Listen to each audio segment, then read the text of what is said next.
on trend លីហាងាវហា on trend យូរហើយតែខ្ញុំទៅបានធ្វើហើយវីដេអូនេះក៏ខ្ញុំថតរៀងយូរដែរតែខ្ញុំទៅកាត់ដោយសារតែប្រទេសយើងមួយរយៈនេះគឺមានបញ្ហាជាមួយនឹងប្រទេសជិតខាងថៃឡែនហ្នឹងណាបងប្អូនហើយក៏ខ្ញុំអត់បានប្រហោះទៅសម្រាប់បងប្អូនណាដែលគាត់បើកមុខរបររស់ស៊ីឬមួយក៏គាត់ជាអ្នកធ្វើមាតិកាផ្សេងក៏ព្យាយាមប្រហោះទៅបងប្អូនដោយសារតែខ្ញុំគិតថាយើងនៅជួរក្រោយយើងព្យាយាមធ្វើយ៉ាងម៉េចឲ្យសេដ្ឋកិច្ចនៅក្នុងប្រទេសយើងមានចរន្តវិលជុំដោយសារតែបងប្អូននៅខាងមុខដែលនៅជា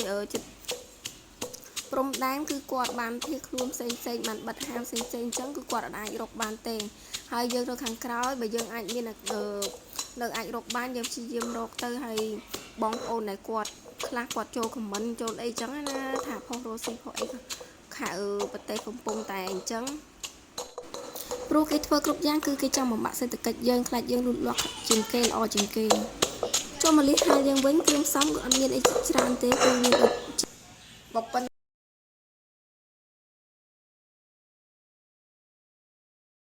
ស្ករប៊ីចេងហើយនឹងម្ទេសខ្ទឹមខ្ញុំដាក់រៀងច្រើនដោយសារតែខ្ញុំចូលចិត្តខ្ទឹមរៀងជាប់សបកលៀសរៀងច្រើនអញ្ចឹងណាខ្ញុំដាក់រៀងច្រើនហើយលៀសនេះខ្ញុំទិញមកពីផ្សារចំនួន1គីឡូគេលក់ថ្លឹងគីឡូអញ្ចឹងណាបងប្អូនខែនេះគឺខែនេះហើយដែលគេល្បីច្រើនរដូវនេះឃើញល្បីហាលៀសច្រើនហើយនឹងងាវខ្ញុំរើសមើលខ្លាចវានៅសល់អីអញ្ចឹងណាខ្ញុំរើសមើលអាណាទៅល្អខ្ញុំរើសវាចេញបន្ថែមទៀតហើយខ្ញុំចាប់ផ្ដើមដាក់គ្រឿងបញ្ចូលកូរវាឲ្យសັບជាមួយនឹងលៀសឲ្យល្អទៅប៉ុណ្ណឹងរួចរាល់ហើយរូបមន្តខ្ញុំស្រួលងាយគ្រឿងបុករបស់ខ្ញុំវារៀងច្រើនដែរតែខ្ញុំដាក់ត្បាល់ហ្នឹងរៀងធំទៅមើលទៅវាឃើញរៀងតិចមួយសាក់ម៉ាតនៃលៀសរបស់ខ្ញុំប៉ុណ្ណឹងគឺខ្ញុំដាក់ចំនួនដូចក្នុងវីដេអូហ្នឹងអញ្ចឹងហើយដាក់ថែមអំពិលទុំ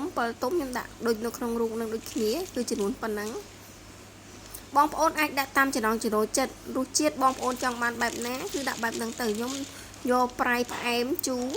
ហឹរតិចអត់សូវខ្លាំងហ្មងទេដោយសារម្ទេសឥឡូវគឺឡើងថ្លៃមួយខាំឡើង3000 1គីឡូ30000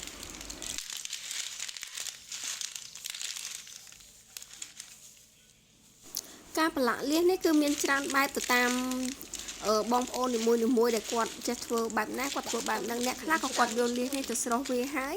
បានយកមកប្រឡាក់គ្រឿងបងប្អូនខ្លះទៀតគឺគាត់អត់ស្រុះវាទេគឺយើងប្រឡាក់ឆាតែម្ដងអាស្រ័យទៅលើថ្ងៃដូចគ្នាដែរ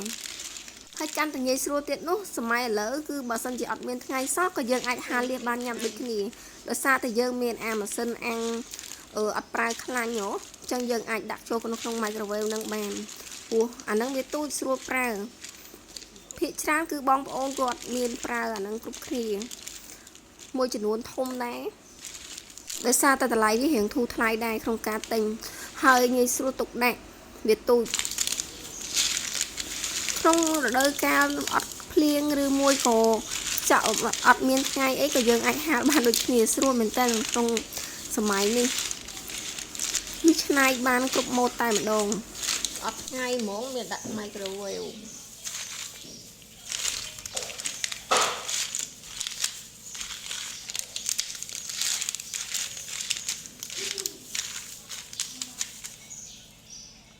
ដាក់ microwave ឬមួយក៏ air fryer វីដេអូនេះមានតែប៉ុណ្្នឹងអរគុណ